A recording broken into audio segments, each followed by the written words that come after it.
The point of this is to provide the best facts-driven show that we possibly can. Ideally, you have a glue guy who is good. Hashtag glue guy, hashtag locker room guy. You can't go sign Bobby Holik to $1 trillion.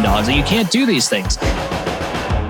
Very satisfying. The absolute best NYR show in town. This is the Liberty Blue Rangers Podcast. With Andrew Chelney and Nick Zararis.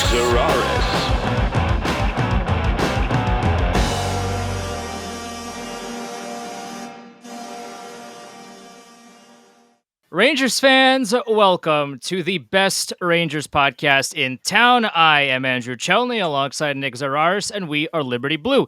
We scream about the New York Rangers so that you can save your voice. That's how deeply we care about you, and we appreciate that you have joined us for the ride.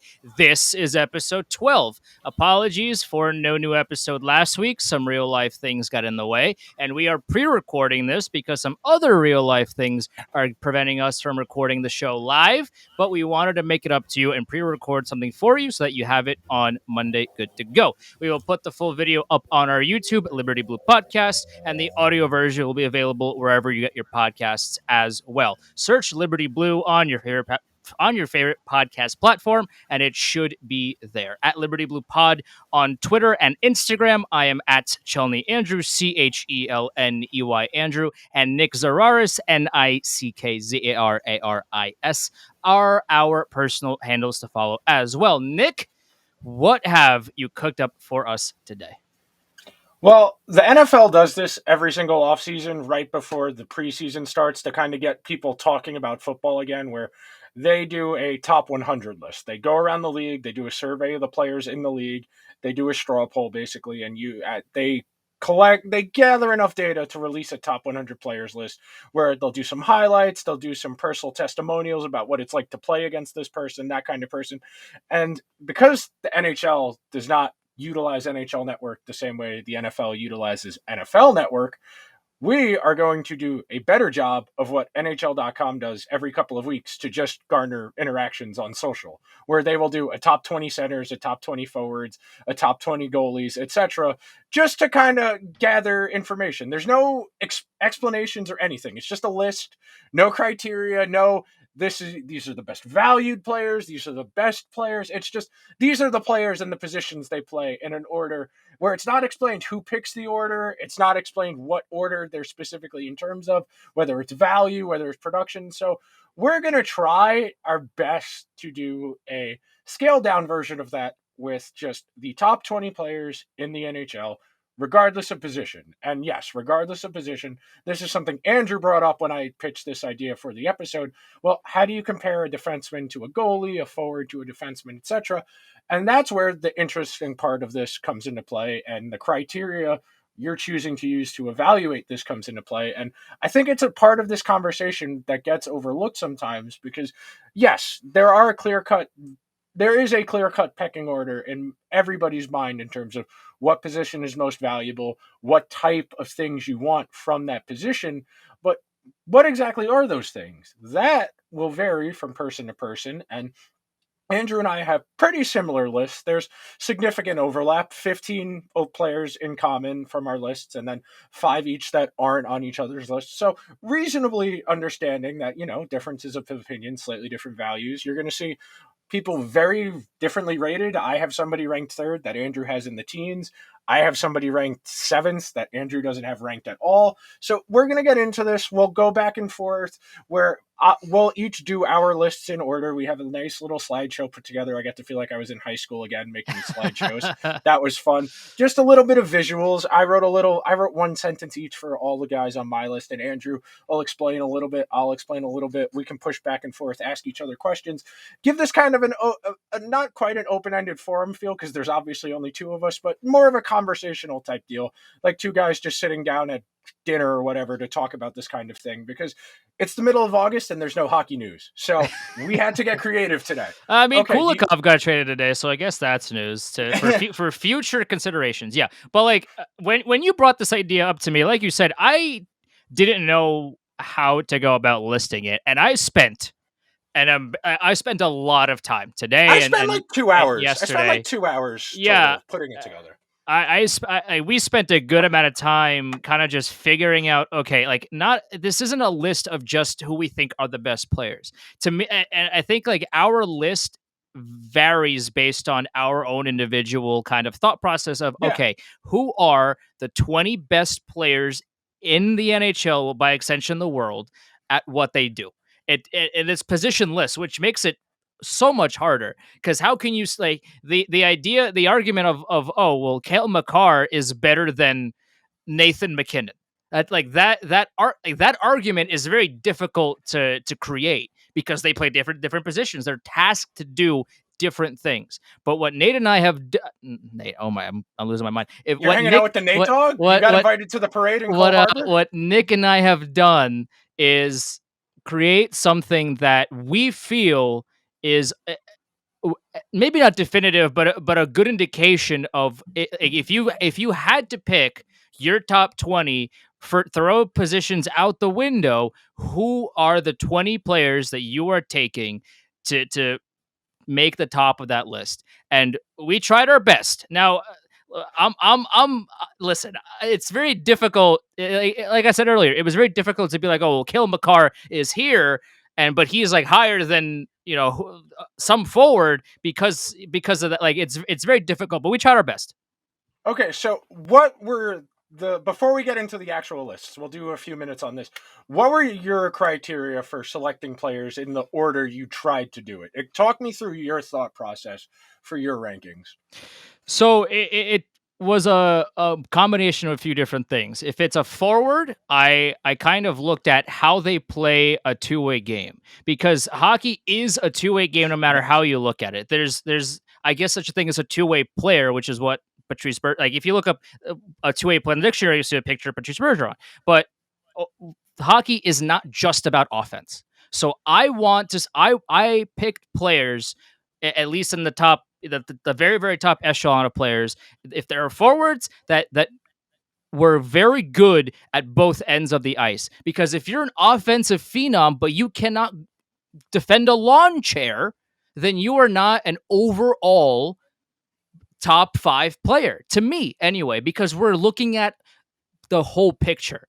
Because Alex Ovechkin, right, for example, is one of the best offensive players to ever play the sport. And there could be an argument that he is the best pure offensive scorer on the planet, right, in the history of the sport. But my man's can't guard an old lady. He can't defend an old lady. That's just been the way that he's played throughout his entire career, where he can score at will. He's incredible in the offensive zone, but when it comes to defending his own zone, he just can't do it. So I valued players higher that were very good and just a phenom on both ends of the ice. Same thing with defensemen. Your primary objective as a defenseman is to defend your own zone. Can you do that very well? But also, how dynamic are you offensively? This is a two-way game.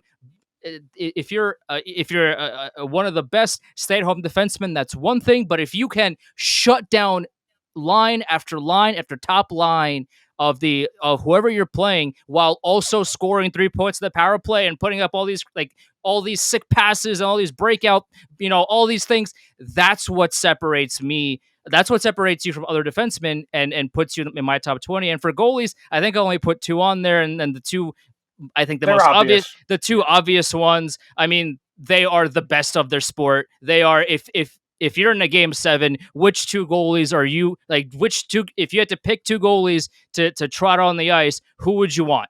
And these are obvious answers. I mean, in terms of goalies, there are no surprises, but I really tried to hunker down on the idea that these are the best overall players that can do everything and can do everything well. Not like there's some players that I have low on my list that people would think would be much higher, but these guys can't defend, so I don't have them higher. I tried to make it as overall and as overarching as I possibly could. So I thought I was going to, that was my initial starting point, was I was going to try and keep it as two-way as possible, as analytical, as academic as possible. Like if I were to write a research paper on this, that was my initial starting point. But then I started to sit and think about the practical application of that. And this is specifically going to be a conversation we have because you brought it up when we were texting earlier about where I have the goalies ranked and where you have them ranked. And in the back of my mind, I was just thinking about all of the years the Rangers had Henrik Lundqvist, who was either the best, second best, third best goalie in the league every single year he was on the team, pretty much until the end of his career. It's really hard to win when your best player is a goalie unless they have quality players in front of them, which is why I have the goalies ranked a little bit lower. And I started to think of this in more of an applicable situation, like how would it actually translate? And that's why I have some of the offense first guys a little bit higher ranked, and I have one player ranked very highly that you don't have ranked at all. I thought about this in terms of practical application. I need somebody who is dynamic, who's going to be able to make high-end plays, because at the end of the day, I will trade defense for offense because offense is more valuable to me the way I evaluate hockey, because this is the explanation I always give. It's impossible to win a hockey game 0-0. You could have a literal brick wall built between the pipes, but eventually someone's going to have to score a goal. And that's why I'm willing to take some of the guys I have into battle on this list. You want to go first, or you want me to go first? This is your idea, so by all means, go ahead. Okay, so we got to hit this magic button here. Go to here. Okay. Numero 20 on my list. This is the one guy that I've been talking up a lot recently that I've really started to take a strong stance on, that this is going to be one of the 10 best players in the entire sport very soon. I'm talking about Jason Robertson of the Dallas Stars, a point per game player in his first full season in the NHL last year on a team coached by Rick Bowness who did not allow offense. The Stars did not create offense at all, aside from when Jason Robertson, Joe Pavelski, and Rupe Hintz were on the ice. Size, elite in transition, very good at creating high danger chances for his line mates, big enough where he's going to be able to win puck battles and create offense for other players. The guys who just missed out, real quick, the next three guys down on my list were Panarin, Bergeron, and Matthew Tkachuk, who were all players that Andrew had mentioned earlier. I love Robertson's game. I think he's only going to get better. I'm a little concerned with where he is, and just the Stars are kind of a mess in terms of roster construction, and they don't have a ton of flexibility to improve the roster. But Robertson's game is very good already, and he's pretty polished for someone who's only 22 years old, which is a really good sign, because if you can hit the ground running at 22, you're going to have a lot of runway to improve. And I think it was 79 points in 74 games as a 22-year-old. That's really impressive. Just flat out, really damn impressive. Yeah, I was kind of surprised when I saw Jason Robertson on your list, because I really like Robertson's game. I really enjoy watching him play, and he not only knows what to do with the puck, he knows how to take the puck away from you. He is a very good two-way player. My only kind of eyebrow that I rose when I saw this was he's still very young. So Yes. I want to see him do it again before I definitively put him in my top echelon of players. Because for all, like, he had an amazing season. He was dominant for a large part of the season for the Dallas Stars, a team that couldn't score to save their lives. But I want to see him do it again. I want to see him continue the upward trajectory that his career is currently on. And if he does that, I'm more than willing to take somebody out potentially to put him in my top 20. But right now, for me, it's a little bit too early. Definitely agree with you. I mean, I use that in other criteria for evaluation, where that's why, spoiler, I have Vasilevsky ahead of Igor. Vasilevsky's done it a lot longer, even though Igor just had one of the best goalie seasons ever.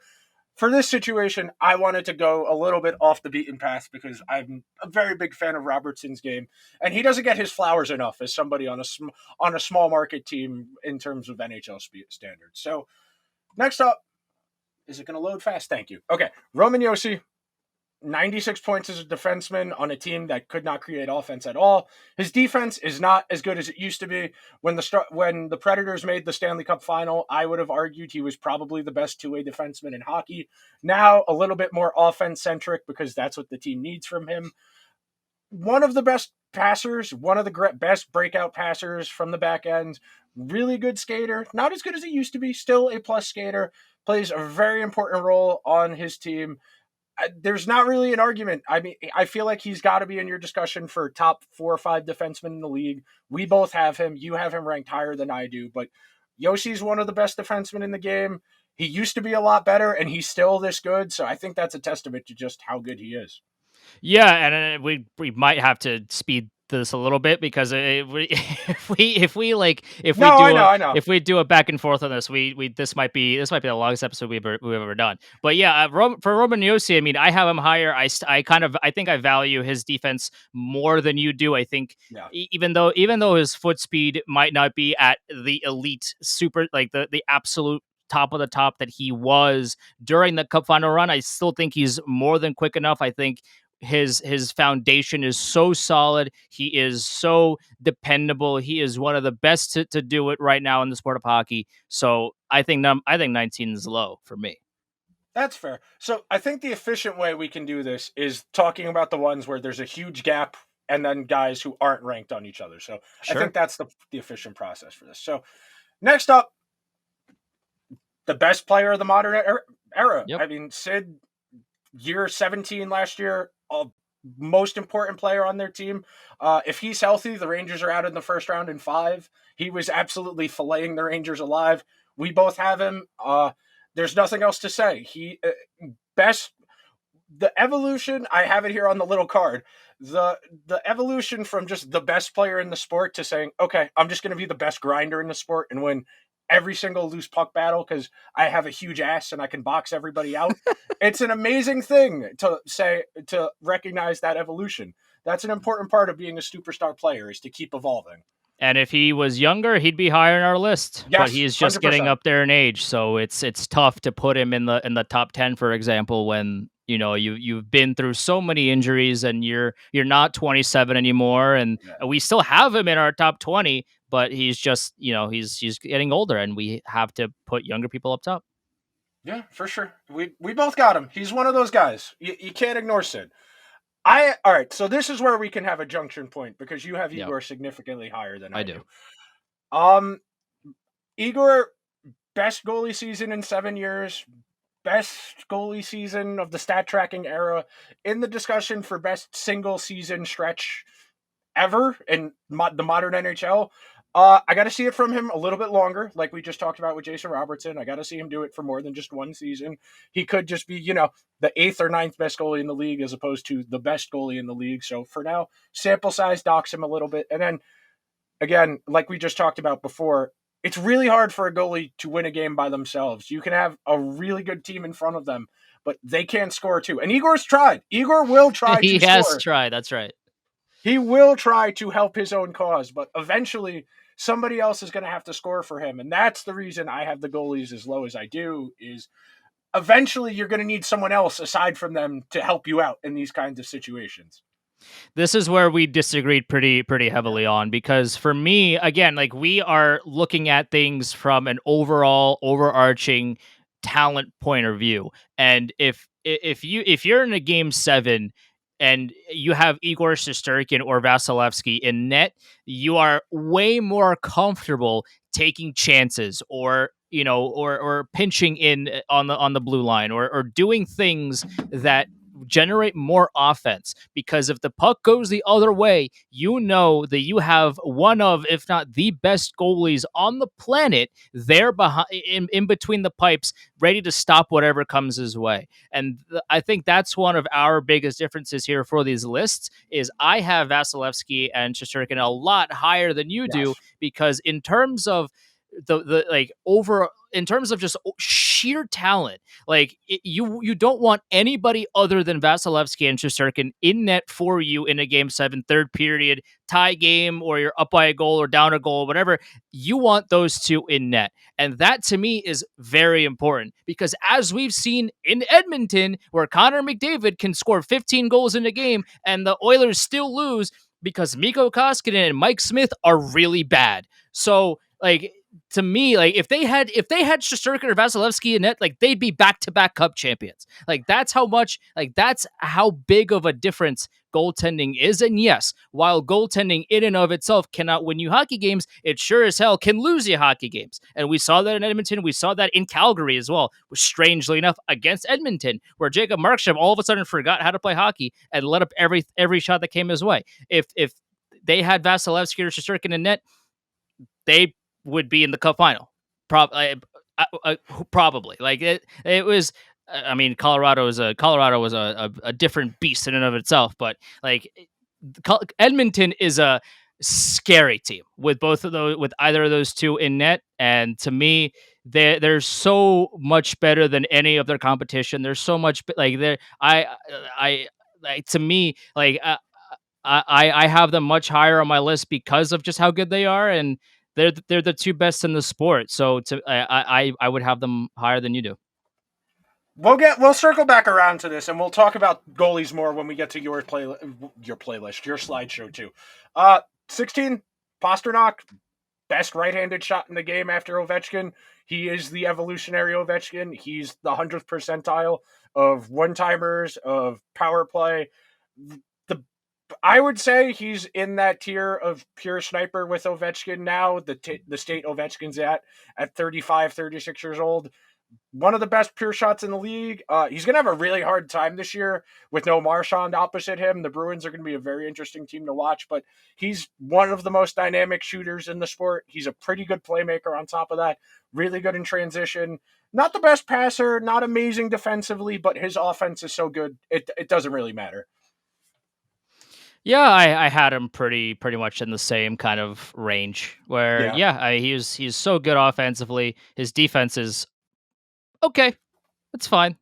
But he's we have him around the same range where Pasternak is like he's really good at what he does. I mean, he's one of the best forwards in the game, and he's so dynamic offensively that it would be tough to not put him on your top 20. Yeah, 100%. One of the most fun players to watch in the sport. Very entertaining player to watch. Next up, we both have Barkov relatively high. You have him a little bit higher than I do. Not much else to say. I mean, everybody had him at towards the top of that tier of underrated player just because nobody ever really watched the Panthers until they got good in the last two seasons. Very good two-way player, 90th plus percentile of WAR in both offense and defense, 100-point player. Very interested to see if they're going to play him with Matthew Tkachuk or separate them both this upcoming season, but very entertaining player, and I'm glad he's starting to get his flowers because he's finally playing on a good team. I have him higher than you do just because of how incredible he is on both ends of the ice. My guy can have a grade A opportunity on one end, and if he misses, he's the first one back to defend the opposing rush. I mean, he's just so good at what he does. He doesn't get his flowers because he's not in Toronto, New York, or where he's not in a quote unquote huge hockey market. He plays in Florida, so less people watch him, less people know how good he is. But if you get a chance to watch a Panthers game and you just keep one eye on Alex Barkov, you will see just how absolutely dominant this guy is every time he's on the ice. One of the most entertaining players. And that was also something that came into my just guys who are just dynamic, who can make things happen without help from the guys around them. Because that's really something that takes over at certain points when you get into those difficult situations. And Barkov's the kind of guy you want with the puck on your stick if he's on your team. Absolutely. We agree there. Barkov is a tremendous talent. He's incredible. And I wish more people knew how good he was. Next up, we both have him in this same tier. Very good to see good Victor Hedman back. 2 years ago, when they went to the Cup final against Montreal, he was playing on a bad hip. Very much didn't have the same mobility. Didn't have the same, what's the word I'm looking for? Spatial awareness. He wasn't as good at playing angles because he was limited in terms of what he was going to be able to do. But still one of the best all-around defensemen in the game. Great. He's better offensively than defensively, which is something that's changed over the years. He used to be, I would argue, a little bit better defensively than he was offensively. Now, full-throated, probably the most well-rounded defenseman, aside from the guy I have second amongst all of my defensemen, but there's nothing else really to say. This is what the modern NHL defenseman looks like. Size, speed, offense, can kill penalties. He's just older now. That's really it. I mean, a couple years ago, he's probably in the top 5. Yeah, I mean, he's Victor Hedman. What Yeah, can we say that hasn't already been said by every NHL analyst on the planet? yeah. He's one of the best right now in the NHL. He's got rings. He's dominant on both ends of the ice, and there's a reason why he's always up for the Norris Trophy. I mean, he deserves it, and he's really good at what he does. Yeah. Next up, we have got lucky number 13, Andrei Vasilevsky, the best goalie of his era. He became the full-time Lightning starter, I think in 2016 or 2017 when they traded Ben Bishop to LA. Meteoric rise. Wasn't amazing the first Cup final run, and then the second Cup final run, he was just ridiculous. I think 30 goals saved above expected just in the postseason alone. Nothing. Insane. The man scares me every time they do that. Every time they do that close up of him where his eyes just aren't blinking for 45 seconds at a time, he scares the life out of me. He's like, what, 6'5", 6'6", Yeah. those crazy eyes, the long hair. He scares me. He legitimately scares me. Kind of the same thing that I said about when we went to Shesterkin. I have both of them just higher. I have both goalies higher.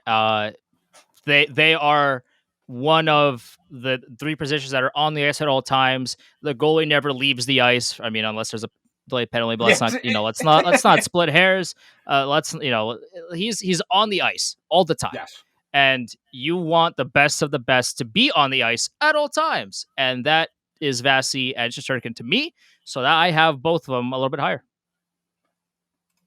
Next up, we have got our first Ranger. You have him a little bit higher than I do. I just want to see a little more from him defensively. Other than that, he's probably the best. He's probably the smartest player in the NHL because he has no elite traits. Other than that, he's not the fastest skater. He doesn't have a ridiculously hard shot. He's just smarter than everybody else, and it shows in the way he plays the game. The game kind of slows down for him. Like, do you remember that movie? You're not a movie person. The answer is no. The answer, I don't even know what you're going to say. The answer is no. I'm sorry. Nah, there's a movie from like 15 years ago with Angelina Jolie where there's a bunch of assassins, and one of the like cool parts of the movie is whenever they're about to do an assassination, it goes into slow motion and it follows the bullet on the flight path in a super slow motion. You could have just said the Matrix, man. You could have just said the Matrix. I know that scene. Yes. I don't know your Angela Jolie assassin movies, but I do know that scene from the Matrix. I'll say that. Yes. That is how Adam Fox plays hockey. Everybody else is moving slower than him, even though he's not moving fast. He's just that damn smart. Yeah, I totally agree. And I have him just a little bit higher than you do because, first of all, he won the Norris. Not this past season, but the season before.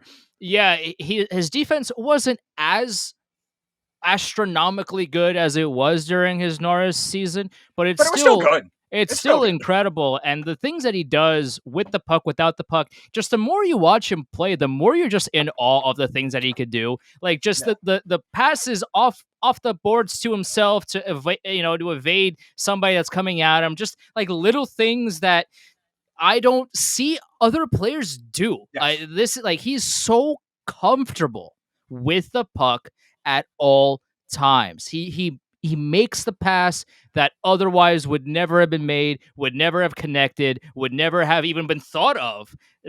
Adam Fox does it. And to me, that really sets him aside from pretty much anybody else on the planet. Yes, his defense, while not as superb as it was when he won the Norris, is still very good. But the other things about his game just stand out to me so well. When he's on the ice, I'm good chilling. Things happen. I'm chilling. Like I'm totally fine. Like whatever happens, I know that there's pretty much a 0% chance that the puck is going to be in the Rangers net because Adam Fox is doing Adam Fox things, and he's always doing something positive, and that's why I think I have him a little bit higher than you do. But he's, what else can we say? I mean, he's just a tremendous talent, and the Rangers are lucky to have him. Next up, we both have him in the same ballpark. Mikko Rantanen, one of the best wings in the entire sport. very good at both ends, better offensively than defensively. I went back and read something I wrote from a couple years ago where I was I was curious to see if he was going to be as good when he wasn't playing with either McKinnon or Landeskog, and very much he is this good. They're very good underlying numbers when you look at stuff like chance creation and setting up line mates. Very good straight line skater. Sure, he give you a little more defensively, but we're really splitting hairs here. This is one of the best wings in the entire sport. I mean, I think I have 3 guys ahead of him, and that's only because they're just more dynamic skaters in terms of wingers. There's not really much else to say. Finally got his ring. He is still the highest paid player on the Avalanche, which I find amusing until they figure out what they're going to do with Nathan McKinnon. But this is what you hope Alexis Lafreniere turns into 4 or 5 years from now. That's the arc you can kind of hope him on, because not the fastest straight line skater, better passer than shooter. That's your arc you're hoping Lafreniere ends up on, because that's the skill set. Elite playmaker, pretty good shooter, but better playmaker. Agreed. He's not the most dynamic player on the Colorado Avalanche, but he's so good at other things. And Yes. when we get to Nathan McKinnon, we could talk a little bit more about that. Mikko Rantanen, while not as offensively capable as Nathan McKinnon, he does a lot of different things a lot better than Nathan Yes. McKinnon. So to me, he's a more complete player. And when we get to my list, you'll see where I have McKinnon ranked. Yes. You'll see where I have Rantanen ranked, and you might be throwing your pitchforks at me, and I will explain to you why I have the players where I have them. But Mikko Rantanen to me is a phenomenal talent. He's a very complete player. Yeah. He's never really out of position. He knows what he wants to do before he does it. He's just got a very high hockey IQ about him. He knows how the play is going to develop. He kind of just reads not only just where the puck is going to be, but where the other players are going to be. Yes. He's a very smart player, and I really like the way he plays.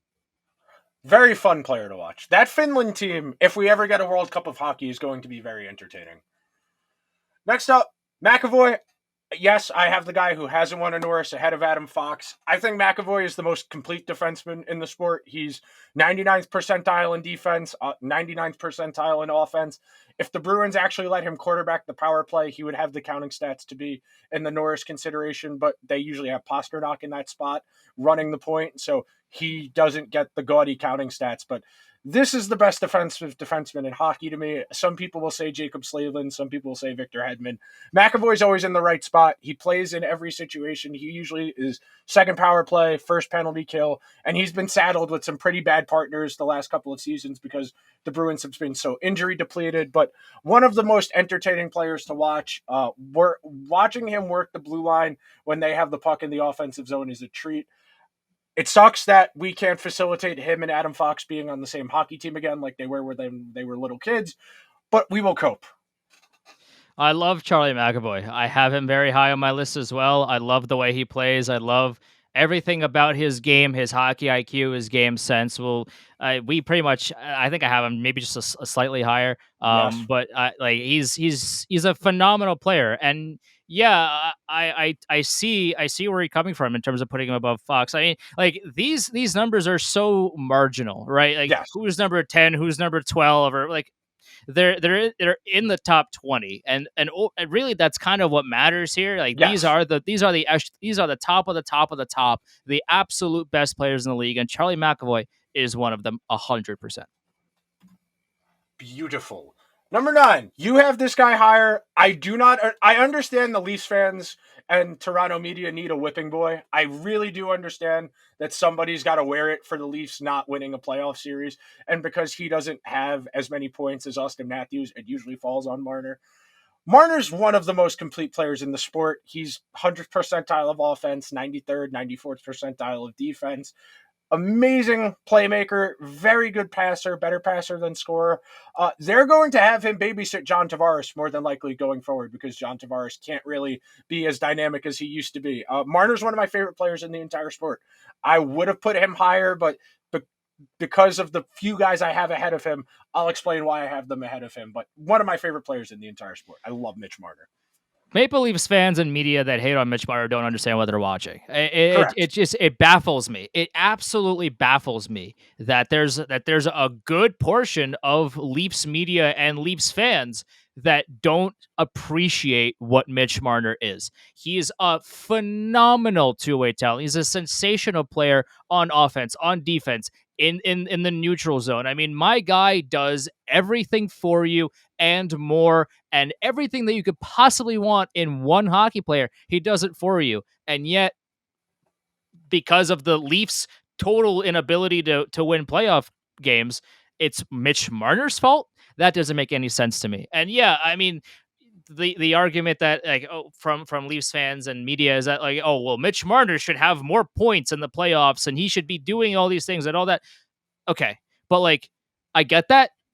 At the same time, though, you're not seeing the full picture that is what Mitch Marner brings to the table. A lot of what he does isn't the counting stats.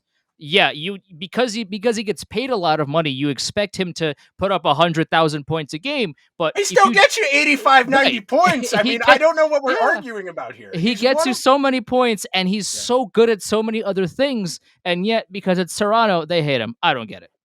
It's frustrating to say the least. Next up, number 8. This is somebody you don't have on your list. This is a little bit of me succumbing to my this guy scares the hell out of me every time he has the puck on his stick fear, because Nikita Kucherov is one of the very few hockey people who has tormented me basically my entire Rangers fan existence. And he's one of the most just pain in the ass guys to play against. I mean, they won 2 cups in consecutive seasons because he had 68 points over 2 playoff runs. One of the best big game players in the entire sport, has that edge to his game that gets the hockey band all hot and bothered. I know he's not as great defensively because he's coasting on defense because he's so good offensively, and that's why you've dinged him out of your list. I would rather have the guy who scares the shit out of me than not have him. That's really what it comes down to. I went back and forth between the order of 6, 7, 8, 9 on my list because they're all pretty close to each other for me. But Kucherov's playoff performance especially lingers for me because they went back to back because him and Braden Point went Super Saiyan for 2 straight playoffs. And that really does matter at the end of the day. I mean, the Rangers lost in the playoffs because they didn't have Panarin playing at a Nikita Kucherov levels, Zibanejad playing at a Kucherov level. Well, I don't have Panarin on my list, and I don't have Kucherov Yes. on my list. And the thing about it is this: when I made my list, like we said earlier, my focus was on complete levels, complete game. How Yes. good are you in all aspects of the ice? And while Nikita Kucherov is one of the most dynamic offensive players on the face of the planet, my guy cannot guard a lawn chair. My guy does not do anything if he's not in the offensive zone. He is awful. Like his micro stats, his underlying metrics, if he's not in the offensive zone, he does absolutely nothing. And we saw it during the Rangers playoff run when they played them in the conference finals. When Nikita Kucherov was pinned in his own zone, he did nothing to stop the Rangers from continuing to cycle the puck and getting the passes through and doing all the things that the Rangers needed to do to win games. He did nothing to stop it. He did nothing. And that is really what took him out of my top 20 for me. And the argument could be, is he 21, 22? I mean, I guess, yeah, like he's somewhere in that range just because of how phenomenal he is offensively. And like you said, he's an offensive phenom and he could score at will and do all these things. But my criteria was, how good are you at all aspects of the sport of hockey? And while Kucherov is this, otherworldly talent at offense, he can't defend a lawn chair. And that's a problem for me. So I don't have him on my list. It's very fair. It's a very fair assessment. Next up, Johnny Gaudreau, same type of deal. Elite offensive player. I probably should have gotten a little bit of Hart Trophy buzz for how good he was last year. One of the best transition players in the entire sport. He is a one-man zone entry. You give him the puck, he will get it into the offensive zone, and something good will probably happen. I'm very curious to see if they're going to load him up on one line with Patrick Laine in Columbus. But based on, he's had 2 Hart Trophy caliber seasons in the last 4 or 5 years. One of the best players in this, one of the most entertaining players to watch in the entire sport. His defense does leave you a little bit to be desired, but if Daryl Sutter doesn't complain about his defense, I think that's enough for me to say I can have this guy in my top 10 because Daryl Sutter likes him some defense. I think I had him a little bit lower than you do, but Yeah, I agree. I mean, he's a great two-way player. Columbus is very lucky to have him. Calgary is very disappointed that they lost him, but Gaudreau wanted to go to Columbus, so there he is. He's a tremendous player, and Columbus will definitely be a better team as a result of having him on there. okay. Next. This one might be a little surprising how high I have him.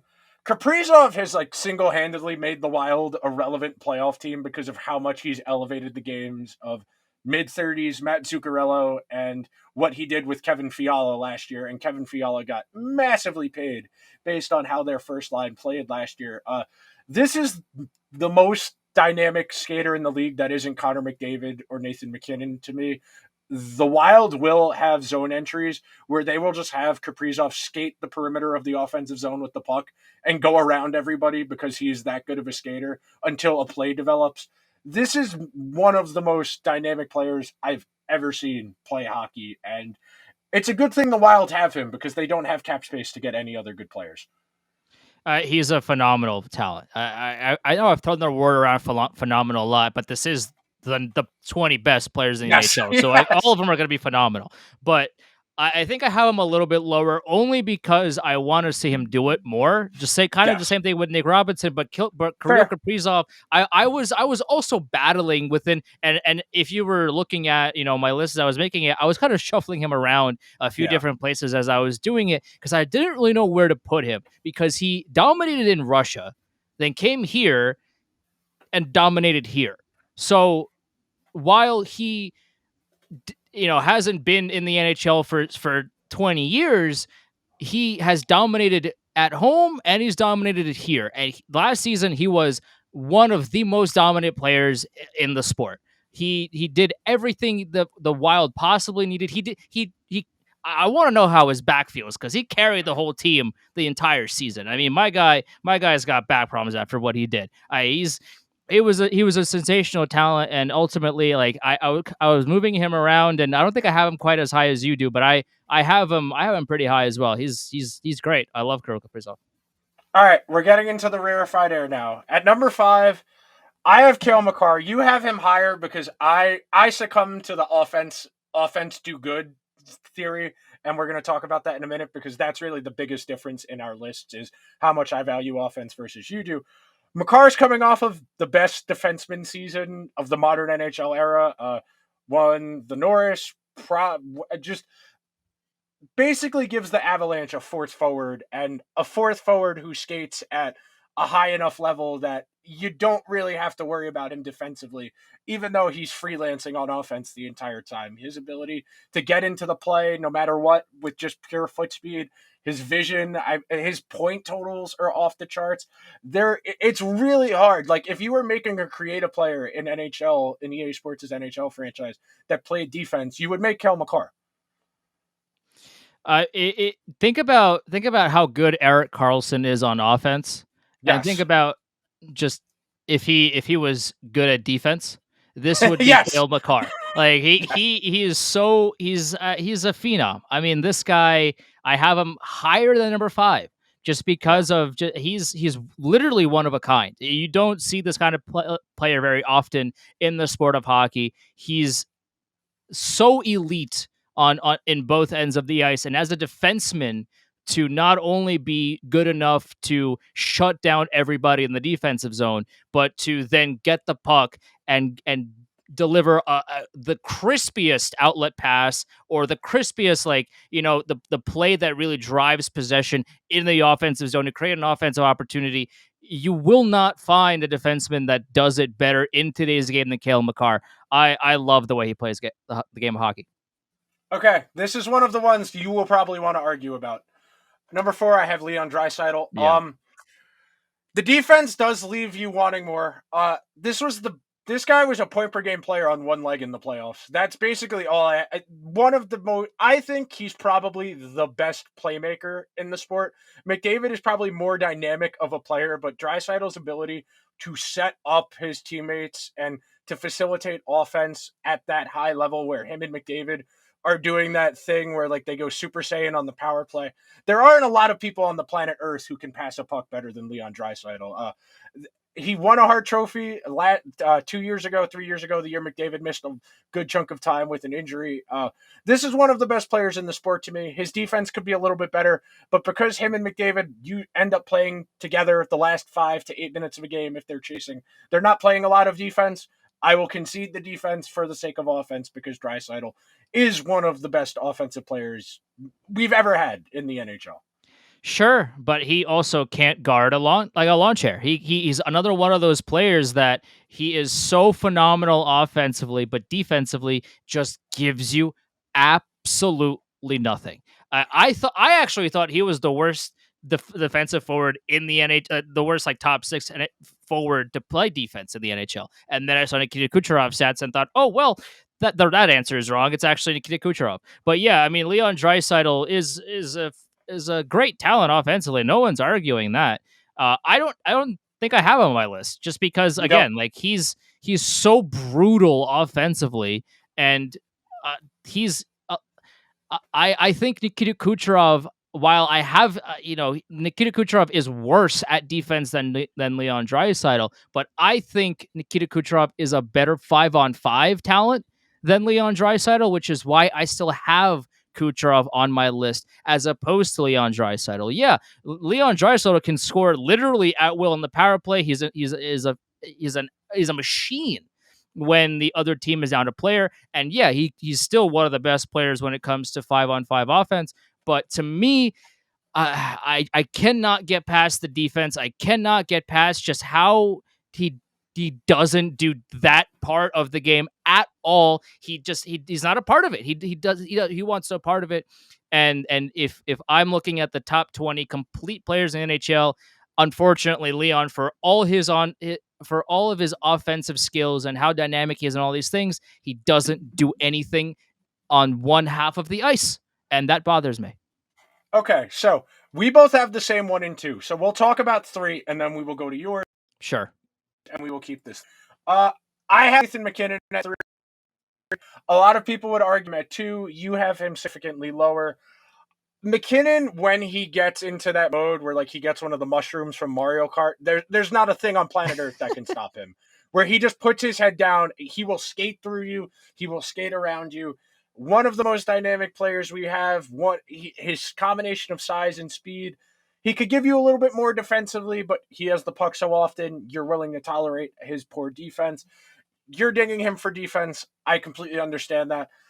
As a Ranger fan who has longed for somebody who can just do exactly what MacKinnon does in these kinds of situations. That's why I got to have him this high. There are very few people on the planet Earth who can skate through a crowd the way MacKinnon does. I have the same argument for MacKinnon that I do with Kucherov. They're both offensive phenoms that can turn the game on its side and can do all these things when they have the puck. But when they don't have the puck and the play isn't in the offensive zone, they are non-existent. They don't do anything. And that is really my biggest qualm with Nathan MacKinnon is once again, his underlying metrics defensively are really bad. He doesn't do enough when he doesn't have the puck on his stick, when the puck isn't in the offensive zone. He does a lot of things well when he has the puck and he has to do, an outlet pass or something with when he has the puck, he's terrific. He's phenomenal. But when he doesn't have the puck and is forced to defend, he is very below average. And again, when it comes to looking at overall how good are you at everything kind of list, Nathan MacKinnon to me gets dinged and he gets put lower on my list than usual, than other people would, just because my man's cannot guard. He can't defend anybody. And I say guard because I've been working in basketball for too long. I've been working in an NBA media for too long. But yeah, he can't defend anybody. And when you're making a list of best overall players, regardless of what position they play, and my guy can't play in one half of the ice, that to me is a problem. That's very fair. Okay. I have Austin Matthews 2, Connor McDavid 1, so does Andrew. We'll talk about them on Andrew's half of this. Now we ding that out. We ding that in. Okay. We talked about Sid before. What else is there to say? One of the best ever. He's going to have an argument for Hockey Mount Rushmore whenever he does retire. Sure. The Canadians are very going to argue that it should be him, Gretzky, Gordie Howe, Bobby Orr. I think that's reasonable. I really do. And he's still damn good. He is still a point per game player at 35 years old. Yeah, he's still top 20 in my book. And Sidney Crosby, if he was younger, he'd be higher on my list. Just he's not 20, like we talked about. He's not 25, 26 years old anymore. He's been through so many injuries, and he's still as good as he is, which is incredible in its own right. So Sidney Crosby at 20 for me. If this was a few years ago, he'd be much higher, but right now he's at 20. Okay, this is one of the interesting ones because this is somebody I didn't have, but this is somebody I was giving consideration to. I like Devon Taves' game a lot, a lot, a lot. It's just that there are forwards I would rather have because forwards are defensemen play more minutes, but a forward's ability to impact the game is just a little bit more prescient because usually they have the puck more because defensemen have to get rid of it because of the situations in which they play the puck. So if you want to make your case for Devon Taves over, say, I don't know, somebody I have, like if you want, make your argument, say him versus Kucherov, putting you on the spot. Because when Devon Taves has, let's say the puck is in the Avalanche zone, Devon Taves will break up the play and then create the pass to create, let's say, an odd man rush. He gets that seam pass. He not only takes the puck away from the other team, which Kucherov cannot do. Devon Taves is very good at taking the puck away and creating offense based off of what he does defensively. He takes the puck away, he turns the puck around, and now all of a sudden the Avalanche go the other way and they create offense. But not only does he do that, he will then join the rush and be part of the offense. That's what I love about Devon Taves. And the Islanders somehow traded him away for 2 second-round picks. I don't know. That still bothers me. But anyway, like Devon Taves is is such a smart hockey player. He will take the puck away. He will turn it over to the Avs forwards. They'll go in a rush, and then he joins in, and then he continues the offensive capabilities that the forwards have. He's like another forward out there. When he's in the offensive zone, he plays like a forward. But when he's not in the offensive zone, he plays like a defenseman. And I love that versatility out of him. And that's why I have him on my list. He might not be the sexiest name on my list, but if you really watch him play and see his two-way ability, I would think you'd have to at least see where I'm coming from. He is so good at everything that needs to be done in order to win hockey games. I couldn't not have him on my list. I wonder if he'll ever get enough attention to get Norris votes. It's always going to be hard for somebody who plays with Cale Makar, but I hope he gets at least a top 5 at some point in his career. That'd be great. At number 18, I had David Pastrnak. We kind of had him. We kind of have him in the same range. Pastrnak, like we talked about, he's a great player. I dinged him a little bit for his defense. If he just defended a little bit better than I have him, I'd have him higher. His offense is, as everybody, especially Bruins fans, know, he's such a dynamic player, and he does so many things well that makes the Bruins win hockey games. If he just defended a little bit better, he'd be higher on my list. 100%. If he was a little bit better defensively, I'd consider top 10, to be honest with you. If he was 60th, 70th percentile of defense, I would probably have him in my top 10. Next up, you have him a little bit lower than I do. This guy's really fun to watch. That is one of the recurring themes of my point here. Hockey is one of the sports where typically the guys who make hockey look the easiest are the best players. To me, all these players are fun to watch, right? Like even Devon Taves, like you would think he would think he's the most like boring name on my list, but even him, like just watch Devon Taves play. He is very fun and fascinating to watch. I mean, maybe it's just because I'm a psychopath when it comes to the sport, and watching these little things happen, like really just like I love that. I love when Devon Taves like makes this like little pass that like nobody else notices, but I do, and I love it. I mean, I don't know, maybe it's just me, but Johnny Gaudreau's another player where he's really like, Calgary is so disappointing that they couldn't sign him. Like, Calgary did everything they possibly could to try to bring him back. And unfortunately, Johnny Gaudreau said, "Thank you, but no thank you. I'm going to Columbus." For Columbus's game, they're having a great player, and he's a great two-way player. He's going to be so much fun to watch in Columbus, and yeah, I do have him a little bit lower than you do, but he's still in my top 20. He's still an incredible talent, and the Columbus Blue Jackets are an infinitely better team now that he's on their team. Cannot wait to see him in Line A, even if it's just on the power play. Sure. All right, this is someone I don't have. This is someone you have, and you were kind of curious why I didn't have them. So, for me, Bergeron, just not as gaudy of the point totals as some of the other guys on this list. He's the best two-way forward we've probably ever seen in the modern NHL.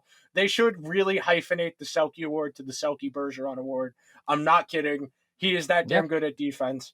I'm glad he's coming back for one more year. It sucks it's going to be on a mediocre Bruins team, but everybody should enjoy one last season of Patrice Bergeron. And his season last year was incredible, despite the rumors 100th percentile of offense and defense. Despite the rumors of him retiring, my guy turned around and absolutely dominated both ends of the ice. That's why I have him on my list. If he was younger and wasn't imminently about to retire, I'd have him higher on my list. But because he's a little bit older and the retirement rumors are swirling about, he's a little bit lower. But you literally could not find a better two-way player in the modern era than Patrice Bergeron. To not have him, I could not take it upon myself to not have Patrice Bergeron on my list. That's why I asked Nick why he didn't have him on his list, because even despite everything, Patrice Bergeron isn't 26. He's not in the absolute prime of his career. He still had just an excellent season in Boston. And just because he's older doesn't mean that it doesn't matter how good he was, because he was still playing top 6 minutes against the best of the best against every team, and he still dominated in virtually every aspect. So to me, Patrice Bergeron is more than worthy of a top 20 spot. Okay. Now, this is another guy. We're both in agreement. This guy is so fucking good. There's just nothing else to say. He is incredible. So dynamic. I just want to see him do it again. If he does it again, then he'll move up on my list. Like that just is how I saw it. Same thing when we talked about Jason Robertson. It's like, I love his game. Now can I see it again? As soon as it happens again, he moves up. 100%. Such a fun player to watch. Victor Hedman is the modern NHL defenseman. For a while, it was Duncan Keith, and then now it's Victor Hedman. He's been a lot better this season than he was a year before, and that's kind of been my back and forth with Victor Hedman is which kind of Victor Hedman are we going to see next season? That's kind of my question mark with him going into 2022, 2023 is, he's still, I have number 14. He's one of the best players in the NHL. But when the season before, he didn't have a great year. Let's be honest with ourselves here. He didn't have a great year. So, but then he followed it up with a really solid and just a really, really great bounce back season we saw this past year. So, my only question that I have for Victor Hedman is what version of him will we see in the next calendar year, I should say. Word. Moving right along. You have him this low. Yep. The one thing I would add to this is he's not afraid. There are some of the guys who get dinged a lot for not looking for confrontation, not being physical. Nathan MacKinnon is just kind of a full-throated psycho. I mean, there are very few, just like yelling at people for not eating whole wheat pasta. Like this guy scares me. This guy scares me. Yeah, I mean, that's why I have him at 3. I'll be afraid if I ranked him any lower. He's gonna come find me here sooner rather than later, because I only have him at 13 again, like I said, because he can't defend, he can't play defense, and if my criteria for looking at who are the best overall players in the sport pertains to how good, if they're a skater, how good are they at offense and defense and transition things and everything that makes the sport of hockey the sport of hockey. Nathan MacKinnon is good at most of these things, but defending is he can't do it. He literally can't do it. So I can't in good faith in a list of overall ability list him higher than where I have him because he can't defend. Like this is why we differed in our criteria and how we viewed this list. We did it a little bit differently. So it's not that one of us is wrong, the other one is right. Like Yeah. this is all subjective and we're all splitting hairs anyway. It's also August.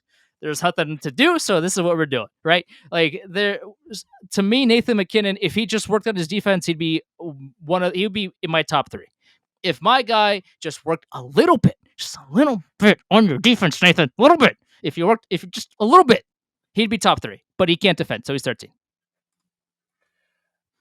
12, Mikko Rantanen, so fun. I wish the Rangers had this type of forward on our team. Like, Chris Kreider could be this if he was a little bit better of a passer. We hope Alexi Lafreniere can be this because the Rangers need this type of two-way forward who can set up their line mates that isn't Panarin. They need a little more. They need another high-end guy with this toolbox. The question that I might get from some people is, oh, how do you have Mikko Rantanen above Nathan McKinnon? That's because Rantanen knows how to defend. Thanks for coming to my TED Talk.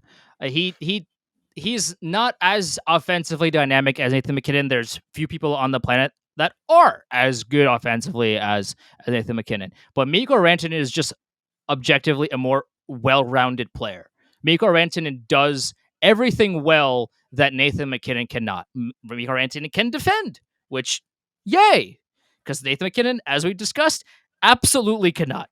So, to me, Mikko Rantanen, while not as good offensively, he's still incredible offensively. But there's Nathan McKinnon is on a different stratosphere when it comes to offensive talent. But Mikko Rantanen does defense and all of like the other little things that make up that half of the ice that Nathan McKinnon just doesn't do well. And to me, that makes him just a more overall better player in terms of, like we're not just looking at offense. We're not just looking at defense. How is this player in a vacuum? If you showed me just him playing, take the jersey off, just let's just watch the way he plays the game, Mikko Rantanen is a more complete player. Completely agreed. Number 11. This is somebody I don't have who I was debating on having. I'm very excited to see if they play him with Barkov because I think him and Barkov could make a lot of fun things happen. Think about how offensively dynamic Rick Nash was in Columbus, and this is who Matthew Tkachuk reminds me of. He is just he's a powerhouse. My guy will bulldoze anybody on the ice, get the puck and score. That's the kind of player that Matthew Tkachuk is, and for Florida to get him is such these players do not grow on trees. He's a massive individual. He does so many things right, whether it be in the defensive end, in the offensive end. He can score at will. He can also take the puck away from you at any time. He is so good at all ends of the ice. And for me, I have him at number 11. Maybe I should have even had him higher because his underlying metrics are sparkling. If you subscribe to Jay Fresh and all his analytics, Matthew Tkachuk is dark blue all the way around. He's so good at so many little things with the puck, without the puck, getting the puck, what he does with the puck in terms of generating offense and preventing the other team from scoring. He does it all. He's a phenomenal talent. Moving right along. Roman Josi, you have him a lot higher than I do. I want to see what the Predators are next year. It's going to be very interesting if they're just going to be another fringe year, depending how far UC Saros can go. I don't know if we'll ever see a defenseman sniff 100 points again. Roman Josi came damn close, though. He was very close, and I like Roman Josi a little bit more than you do. I think his defense is still one of the best in the league. And Nashville fans were very upset that he didn't win the Norris this year. But Cale Makar is he. You saw what he did. Come on, we don't have to. It's Cale Makar. But can we just leave that sound like a picture alone? Thank you very much. But yeah, like Roman Josi is such a phenomenal talent. Like I've said phenomenal talent, I think, for like every player so far. But like he's just a player that when he's on the ice, you just know that it's going to be okay.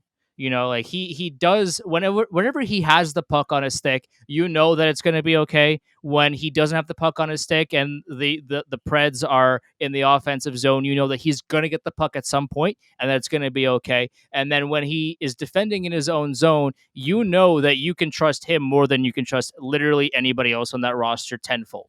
That's what Roman Josi does, and that's why to me he's not number 10. Yeah, he's, you know, he doesn't have that superstar foot speed that he had. He might be a little bit worse for wear on defense because of that, but he's still, to me, in the upper echelon of players, and that's why I have Roman Josi at number 10. Moving along, number 9, Alexander Barkov. The Panthers are going to be interesting this year. They might not be as good or season long as they were last year or the year before. They might have a higher ceiling playoff wise with him and Kachuk on the same line, because that's the kind of stuff you dream about when you're putting your team together, is having 2 top 10 players, 2 top 15 players on the same line. I love Barkov. Give me 18 Barkovs on my team any day of the week. He's such a great talent, a great skater as well. He's, like I said, he's the first one to try to bury a chance at one end. He's the first one back to defend if it doesn't go in the net. He's such a dynamic player, and I just wish more people watched Panthers games so we could appreciate him more. We're going to get him some flowers. They are going to play on national TV at some point. One of these days. Hopefully. We might have to become the Alexander Barkov podcast. That might be the one way we could get him some national attention, is we throw him in to the logo somehow, just his face in the bottom right corner. Adam Fox, this is our guy. We talked about him. He's what else can we say that we haven't said already early in the episode? I mean, he's such a smart player. He knows what to do with the puck, without the puck, what's going to happen with the puck 10 minutes from now. He knows exactly what to do and when to do it. He's an offensive powerhouse. He's a defensive powerhouse. When he's on the ice, it's going to be okay. And I really like his creativity. I really like how he sees the game. His hockey IQ's off the charts. I have a number 8. The way you know Adam Fox is that good is that the last 2 Ranger coaches, 2 completely different people, have said, I need to be careful not to play him too much because he is that good. That when you have defensemen where it's like, all right, I got to give him a break because he's playing too much because he's that good, that's a good sign. That is a very good sign. Sure. Number 7, Chuck McAvoy, Adam Fox's childhood friend. I really wish we could have got him and Adam Fox on the Rangers. I know I said that before. There was a really small part of me that was convinced we were going to get 2 Norris Trophy caliber defensemen who wanted to force their way here. I was really hoping. We're splitting hairs with 7 and 8. Charlie McAvoy is everything that Adam Fox is as well. I really like how he plays the game. I like how smart he is. I really like his skating as well. As an underrated part of his game. And Charlie, like, the only reason I have Adam Fox at 8 and McAvoy at 7 is that Fox's defense, like we talked about, just went down just a little bit last season, and McAvoy's defense stayed at that unreachable level throughout. So to 99th percentile of defense playing 28 minutes a game. Just otherworldly so good. we're splitting hairs at this point, but I would only put McAvoy at like an Adam, you know, like if they're both like, you know, like just so close together, McAvoy only takes the cake because of how he's been just that more consistent on defense, but they're both just elite players. Moving right along, number 6, Mitch Marner. I wish this is who I want. I every year there's a part of me that's like, maybe the Leafs blow it up this year. Maybe the Leafs blow it up this year. And God, I hope the Rangers have $14 million in cap space when that happens, because I want this guy on my team. Like we said, I don't understand why Leafs fans and Leafs media hate Mitch Marner. I will never understand it. He's a complete player, and appreciate him, because if you don't, he's going to leave. He is going to leave. And then when he leaves, you will begin to understand what he did that you did not appreciate. Appreciate that, man. Special player. You have Igor 5. You have Vasilevsky 4. Yep. There isn't any other goalie close. I thought maybe I would have Saros close to 20. I thought maybe Markstrom. Then I thought about it, and I the playoffs are still fresh in my mind. Igor saved the Rangers' skin so many times. Vasilevsky saved Tampa's skin so many times.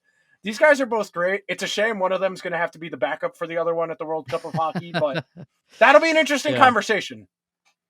I mean, I have both of these at I have Shesterkin at 5 and Vasi at 4, and I have Vasi higher because he's done it. Right? He's done it. He's done the I'll allow absolutely nothing during the cup finals en route to cup wins. I have him higher. But if you do a coin flip for me, then I'm I'd be good with either one. I'm You give just me as either one, I'm confident. fine. I'm just as confident with either one because Shesterkin did his best Lundqvist impression during these playoffs, where the Rangers did absolutely nothing for a vast majority of these games. Shesterkin did everything in his power to not give up as many goals as he did. Sans those 2 games in Pittsburgh in the early stages of the playoffs. He was the reason the Rangers made it to the conference finals. So Vasi just did it in the cup final and now has rings. That's why Vasi is at 4 for me.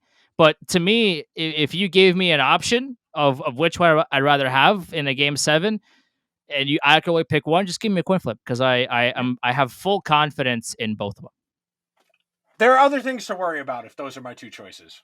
Yeah, for sure. And that's why I have him so high on my list is because I know you have goalies low, but to me, if I have 100% confidence in my goaltenders, then I can be more aggressive on the offense. I can do things that I wouldn't be able to do if I had somebody that I didn't trust in net to make a save what I needed him to make a save. There's things that the players don't like to admit this, but it's true, right? Like if you have Vasilevsky in net, you're much more confident in your ability to pinch it if the puck goes the other way, that Vasilevsky is going to make a save. If you're playing on Edmonton and you're pinching as a defenseman and the puck goes the other way, your first thought is, "Oh boy, we just gave up a goal." So players don't want to admit it, but it's true. We don't want to say things out loud, but it's true. Like when you have the best goalie or the second best goalie, which it doesn't matter who you put where because they're both 1 and 2, however you want to put it, that's how you put it. But when you have those 2 in net, you can do things that otherwise you wouldn't do. Okay, instead of talking about Cale Makar, over under 3.5 Norris trophies, not including the one he already has. Not including the 6.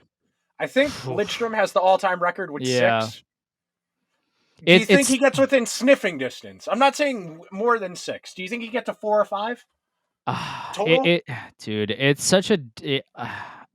I think he deserves to have that number if he continues to play the way he does. Will he or won't he? It's always a difficult discussion when it comes to awards because, like, the word finalists are always so subjective, and then the kind of like how they give out the award sometimes is very subjective and not very transparent.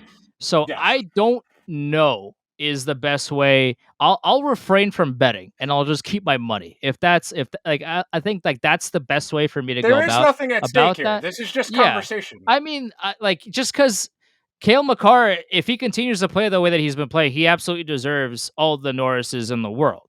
But will he get those awards? Because a lot of times, especially in the NHL, a lot of the award givers are always just like, well, he won it last year, we'll give it to somebody else this season. And I don't like that mentality. If you're the best player at something, then you should get the award for being the best player at something. So will he get 3.5 after? If you don't count this one that he already won, if he continues to play the way that he has, I would hope so. Okay, so we both have Austin Matthews 2, and we both have Connor McDavid 1. The question I have for you is, what would Austin Matthews have to do to pass Connor McDavid in your mind? Because I think that's really the only interesting discussion we could have at this point. Because Matthews had the elite defensive season last year and scored 60 goals. And everybody's still kind of in agreement, yeah, Connor McDavid's the best player in the world. Is there anything Austin Matthews could do to pass him? Or is just McDavid's specialness, his it factor, whatever word you want to use to describe it, just too much to overcome? That's a really good question because the gap isn't as big as I think a lot of people either pretend that it is or like to think that it is. Yeah. Austin Matthews is a one of a kind player where Austin Matthews is a better goal scorer, where Connor McDavid is the do it all kind of player. Yeah. And Austin Matthews also had 1,000,000 assists. So I'm not out here saying that he can't pass. That's not what I'm saying.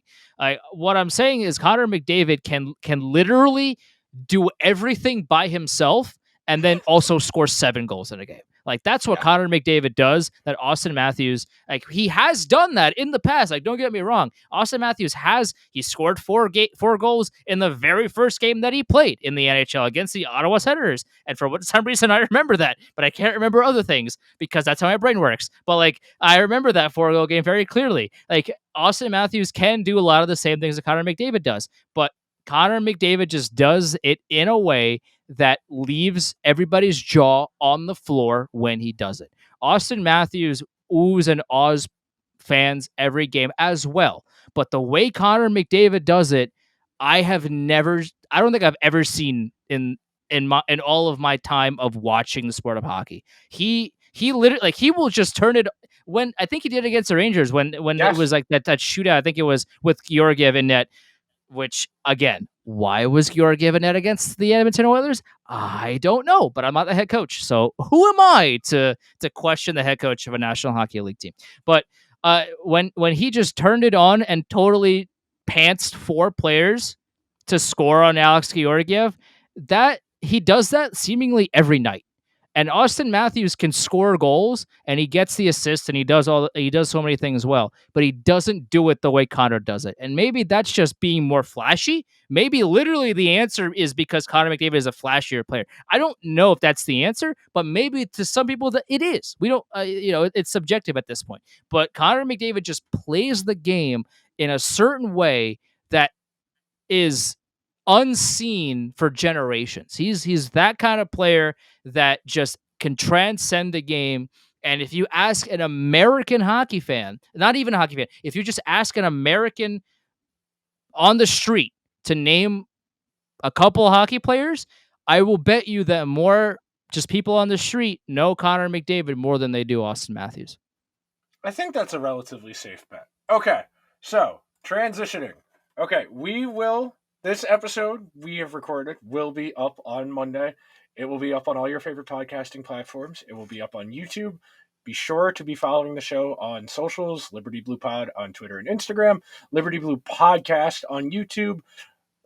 The show usually is live on Twitch Monday, 6:30, 7 o'clock, somewhere in that window. Usually about an hour, a little bit long today. We had to throw you guys a bone because we missed an episode because life happens. That's Andrew Chelney. His Twitter is Chelney Andrew, Chelney. I am Nick Zararis, Nick, Zararis on Twitter. Those are our personals. We will see you guys next week. Everyone be safe out there. Hockey soon, please. Soon, please. A crumb? Okay. We'll see you guys. Later.